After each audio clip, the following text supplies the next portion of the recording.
بادشاہ کی 60ویں سالگرہ کی آمد تھی۔ پورے ملک میں اعلان کر دیا گیا کہ بادشاہ کی سالگرہ پر عوام بڑھ چڑھ کر حصہ لیں۔ اپنی سالگرہ پر بادشاہ نے اعلان کرایا کہ ان کے لیے ایسی شاندار پوشاک تیار کی جائے جیسی آج تک کسی نے استعمال نہ کی ہو۔ جو بھی بادشاہ کے لیے ایسی انوکھی پوشاک تیار کرے گا اسے انعام و اکرام سے نوازا جائے گا۔ چندو جولاہی کے 3 ذہین لڑکے تھے۔ دوسرے لوگوں کی طرح وہ بھی بادشاہ کے مظالم سے نالاں تھے۔ ان تینوں بھائیوں نے بہت رازداری سے مشورہ کیا اور بادشاہ کے دربار میں حاضر ہو گئے۔ ان لڑکوں کو دیکھ کر بادشاہ کو یقین نہیں آیا کہ ایسے کم عمر لڑکے کوئی شاندار لباس تیار کر سکتے ہیں۔ بڑے لڑکے نے ہمت کر کے کہا، حضور آپ فکر نہ کریں، انشاءاللہ ہم آپ کے لیے ایسا لباس تیار کریں گے جو آج تک بڑے سے بڑے بادشاہ کو نصیب نہ ہوا ہوگا۔ البتہ اخراجات بہت زیادہ ہوں گے کیونکہ کپڑا سونے کی تاروں سے تیار ہوگا اور لباس پر ہیرے جواہرات سے کام ہوگا۔ بادشاہ نے خوش ہو کر کہا، تم لوگ خرچ کی فکر نہ کرو، لیکن یاد رکھو کہ اگر لباس ہمیں پسند نہ آیا تو تم تینوں کو سولی پر لٹکا دیا جائے گا۔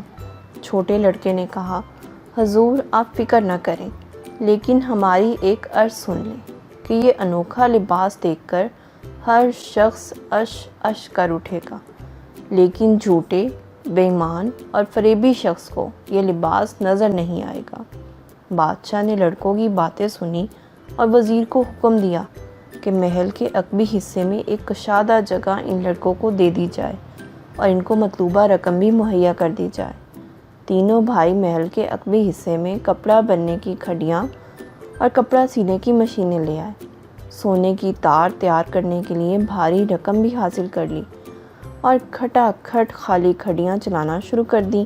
10-15 دن کے بعد بادشاہ نے سپہ سالار سے کہا، سپہ سالار آپ جائیں اور دیکھیں کہ ان لڑکوں کا کام کہاں تک پہنچا ہے۔ سپہ سالار جب محل کے عقبی حصہ میں پہنچے تو دیکھا کہ وہاں کپڑے کا نام و نشان نہیں ہے اور تینوں لڑکے کپڑا بننے کے انداز میں خالی ہاتھ خلا میں ہلا رہے ہیں۔ یہ دیکھ کر انہیں بہت غصہ آیا۔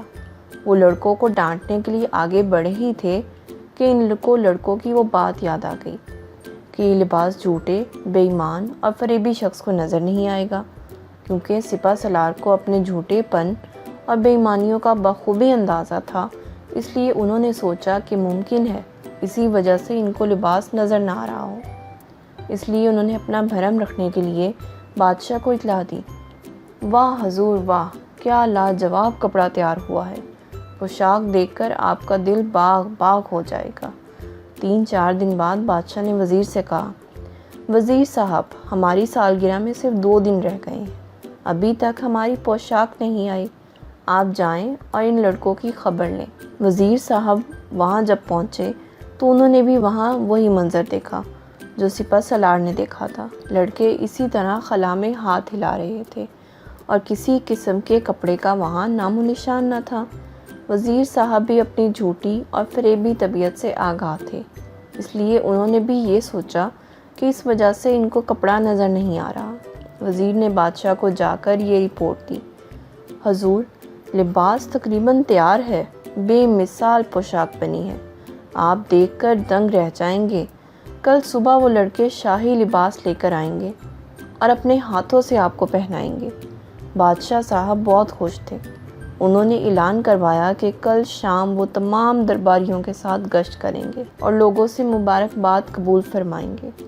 اگلے دن صبح سے ہی بادشاہ بے چینی سے پہلو بدل رہے تھے۔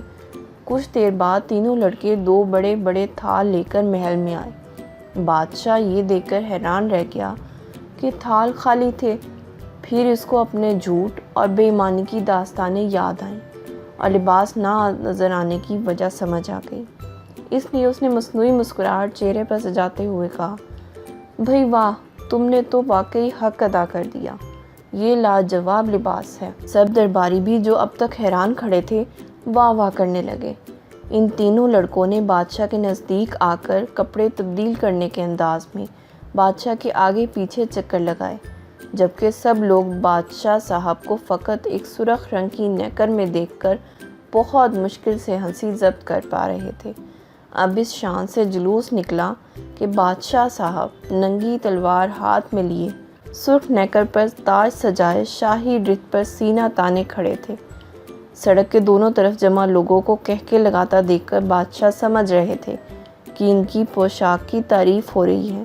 اچانک بادشاہ کو ایک بچے کی آواز آئی جو اپنے باپ سے پوچھ رہا تھا، ابا، بادشاہ سلامت ننگ دھڑنگ صرف ایک نیکر پہنے کیوں کھڑے ہیں؟ خاموش بے ادب، اگر بادشاہ نے یہ سن لیا تو سزا ہو جائے گی۔